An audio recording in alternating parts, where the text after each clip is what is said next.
大家好，社區令我齊關注嘅座談會又嚟啦。今次我哋座談會咧以共商35規劃推動都市更新同埋建設宜居澳門為主題。咁面對住好多設施老化啦、維修困難啦，都係未來幾年啦，我哋35規劃入邊好需要認真去謀劃同埋佈局嘅問題。而唔少嘅與會者咧，佢哋都希望啦，可以政府多啲去協助啦，令佢哋改善住屋嘅環境啦，甚至乎係有一啲微都更嘅方式，透過街道嘅重整、一啲公園設施嘅優化同埋改善無障礙嘅設施等等咧，提升我哋舊區嘅生活環境。希望咧可以推出更加實質嘅資助政策同埋措施，加大我哋嘅推動都市更新嘅誘因。例如研究啦，減免我哋樓宇重建嘅日價金啊，例如優化我哋嘅樓宇維修資助啦，去協助啦我哋有更多嘅激勵措施，推動都市更新或者協助居民咧啟動我哋樓宇嘅一啲改造啊、翻新甚至乎重建嘅項目嘅。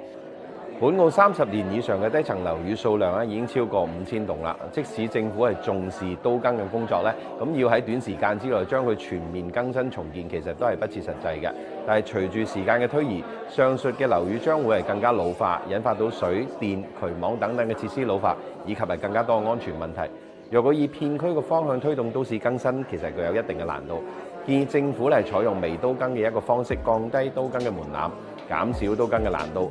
都市更新其實係事關到城市發展以及係居民嘅生活質素，需要以更加大嘅一個魄力去加快推進。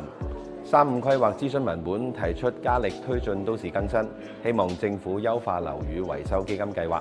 加大資源投入，同時檢視現行嘅法律法規，簡化行政程序，更加便利居民開展樓宇維修嘅工作。期望政府藉住都更嘅工作，為本地嘅業界發展，亦都提供政策支持，令到業界可以從都市更新嘅工作中獲得發展機會，促進本地工程業界嘅長遠穩定發展，同時為本地嘅居民提供穩定嘅就業機會。